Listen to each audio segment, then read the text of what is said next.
গত শনিবার রাত্রে একটা পশ্চিম পার্টি অফিসে, আমাদের তৃণমূল কংগ্রেসের পার্টি অফিসে একটা সমস্যা হয়।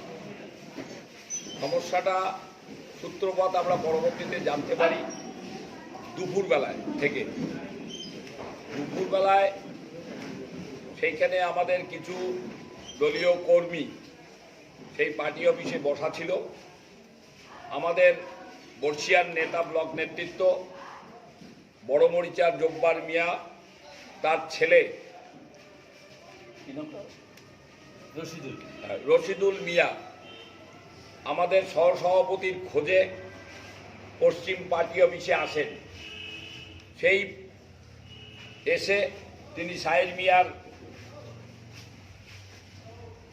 খোঁজ করেন। সেই পরিস্থিতিতে আমাদের ওইখানে কিছু কর্মী তারা ওখানে বসা ছিল, তার কাছে তারা চা পান খাওয়ার জন্য একটা টাকা ডিমান্ড করে। তারা বলে, আপনারা তো ব্লকের ঠিকাদার, আপনাদের কাছে অনেক পয়সা টয়সা আছে, আমাদের তো কোনো পয়সা টয়সা নেই, আমাদেরকে চা পান খাওয়ার একটা টাকা দেন। তা ভদ্রভাবে সে কিন্তু তাদেরকে একটা চা খাওয়ার জন্য 200 টাকা দেয়।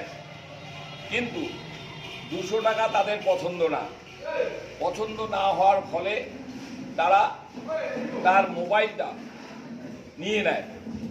নিয়ে নেওয়ার পরে সে নাকি বলে, মোবাইলটা আমাকে দেওয়া হোক, যদি না দেওয়া হয় তাহলে আমি ব্লক নেতৃত্বকে আমি জানাবো। সঙ্গে সঙ্গে তার মোবাইলটা দিয়ে দেয়। এই পরিস্থিতিতে আমরা বিকালবেলায় শুনতে পারি কে বা কারা এই ঘটনার পরিপ্রেক্ষিতে মোবাইলে একটা মেসেজ পাঠায় এবং তাতে বলা হয় 50,000 টাকা ছিনতাই করা হয়েছে, এরকম একটা বার্তা যায়। সেই পরিপ্রেক্ষিতে যারা এই বার্তাটা দিয়েছে তাদেরকে সন্ধ্যার সময় বেধড়কভাবে পেটানো হয় এবং যারা দুপুরবেলায় এই কাজ করেছে তারাই কিন্তু এই পরিস্থিতি তৈরি করে। সেখানে আমাদের সহসভাপতি ওখানে উপস্থিত ছিলেন। তিনি দেখেছেন ঘটনাটা দেখার পরে তিনি বুঝতে পেরেছেন এবং খোঁজটোজ দিয়ে দেখতে পেরেছেন 50,000 টাকার গল্পটা মিথ্যা। সেই জন্য উনি বলেছিলেন, আমরা শনিবারের ঘটনা রোববার আমরা বসে জিনিসটাকে মিটমাট করব, সংশোধন করব। এবং তিনি বলেছিলেন, ব্লক সভাপতি, আমি এবং আর একজন আমাদের সহসভাপতি পূর্ণগোবিন্দ সিংহ আমরা বসে জিনিসটা আমরা একটা মিটমাট করে দেব সিদ্ধান্ত করে তিনি আপাতত তখন জিনিসটাকে তিনি থামিয়েছিলেন। কিন্তু আমরা কাল সকাল থেকে দেখতে পাই আমাদের যে সহসভাপতি তার কথাকে ভরসা না করেই তারা আবার এই মারামারির মধ্যে জড়িয়ে পড়ে এবং একজনকে বেধড়কভাবে পেটানো হয়। সেখানে উপস্থিত ছিলেন আমাদের এসটি এবং ওবিসি সেলের নেতা আনোয়ার হোসেন। সেই পরিস্থিতিতে সেটাকে কন্ট্রোল করার জন্য তিনি চেষ্টা করেন এবং তার উপরেও তাকে প্রচণ্ডভাবে মারা হয়। এই পরিস্থিতিতে যখন আমরা শুনতে পাই, আমাদের নেতৃত্ব প্রশাসনের নজরে দিই, প্রশাসন এসে জিনিসটা কিছুটা আয়ত্তে আনে এবং এই পরিস্থিতিতে মানুষের জনমানসে একটা ভুল বার্তা যায় এবং মানুষ ক্ষিপ্ত হয়ে ওঠে। এই পরিস্থিতিতে আমরা তাদেরকে শান্ত করি। আমরা সবসময় বলি, কখনো আইন নিজের হাতে কেউ নেবেন না, প্রশাসনের উপর ভরসা রাখেন। সেই অনুযায়ী তারা সেই ভিকটিমদেরকে নামে থানায় ডায়েরি করে এবং সম্ভবত একজন আসামি ধরা পড়েছে, এখনো বাকি আসামি ধরা পড়েনি।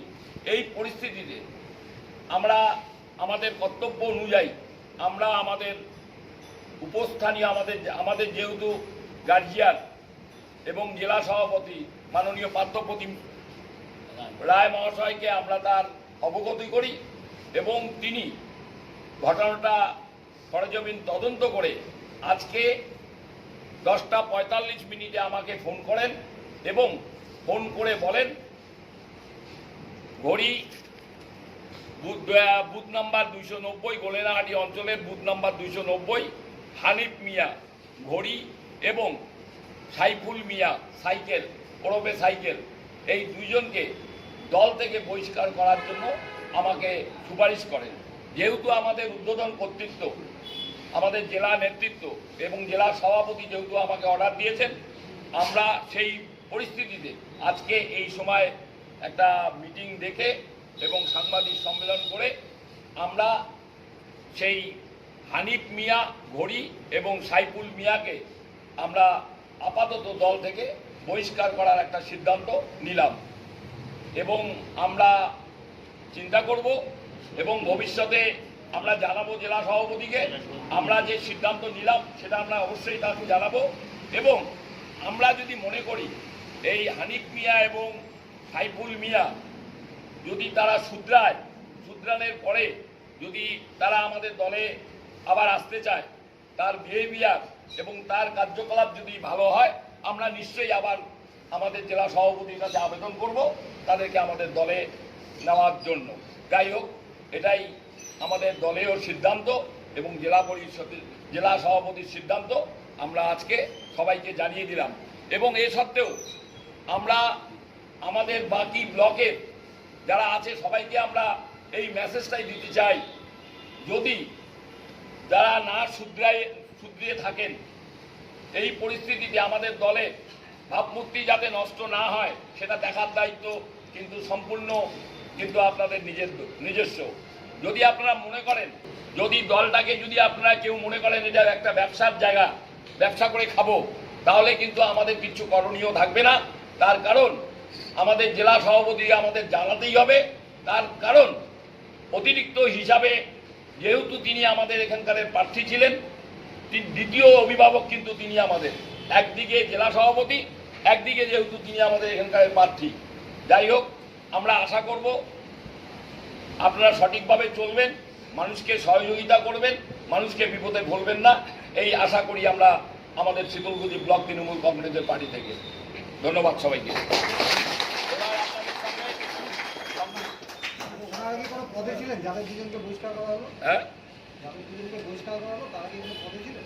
না, পদে 290 নাম্বার বুথে আমাদের বুথ কর্মী, গোলেনাহাটি অঞ্চলের আমাদের বুথ কর্মী এবং সক্রিয় কর্মী। এরপর যদি অন্য কোনো বুথে এরকম ঘটনা করে তাহলে কি তারাও বহিষ্কৃত হবে? দলের আমরা নিশ্চয়ই আমাদের জেলা সভাপতির নজরে দেব। জেলা সভাপতি আমাদেরকে যেভাবে নির্দেশ দিবে আমরা সেই নির্দেশ মানতে বাধ্য। আমাদের দল একটা সিস্টেমে চলে, টপ টু বটম। আজকে আমাদের রাজ্য কমিটি, সর্বভারতীয় কমিটি আছে, তারপরে রাজ্য কমিটি আছে, তারপরে ডিস্ট্রিক্ট কমিটি আছে, তারপরে ব্লক কমিটি আছে, অঞ্চল কমিটি আছে, বুথ কমিটি আছে। এটাই আমাদের দলের গঠনতন্ত্র। সেই গঠনতন্ত্র আমাদের সবাইকে মানতে হবে। আজকে আমরা ব্লক কমিটি আছি, আমরা যদি ব্লক কমিটি মনে করি অঞ্চল কমিটিকে একটা কোনো সিদ্ধান্ত জানাবো, সেটা যেমন মানতে বাধ্য, ঠিক অঞ্চল কমিটি যদি কোনো বুথ কমিটিকে কোনো সিদ্ধান্ত দেয় সেটাও মানতে তেমনি বাধ্য। এটাই আমাদের দলের নিয়মতন্ত্র, গঠনতন্ত্র। তারা কতদিন বহিষ্কৃত হবে সেটা তাদের কার্যকাল। তারা যদি দেখি আমরা 6 মাসে তারা অনেকটা শুধরিয়ে গেছে, মিনিমাম 6 মাস আমরা তাদেরকে দেখব। 6 মাস দেখার পরে মিনিমাম 6 মাস, 7 দিনে নিশ্চয়ই না, 1 মাসে নিশ্চয়ই না, আমরা মিনিমাম 6 মাস যদি আমরা দেখি ওনাদের কার্যকলাপ বা চালচলন অনেকটা পরিবর্তন এসছে বা দলের প্রতি আনুগত্য এসছে, আমরা নিশ্চয়ই আমাদের জেলা কমিটি, আমাদের জেলা সভাপতিকে জানাবো।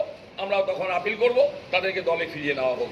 এবং জেলা সভাপতি যদি আমাদেরকে অনুমতি দেন তাহলে আমরা নিশ্চয়ই তাকে আমরা আপনাদের সামনে আজকে যেমন আমরা বহিষ্কার করলাম, এইভাবেই আপনাদের সামনে ডেকে ওদেরকে আমরা দলে তুলে নেব। আমার নাম তপন কুমার গুহ, শীতলকুচি ব্লক তৃণমূল কংগ্রেসের প্রেসিডেন্ট।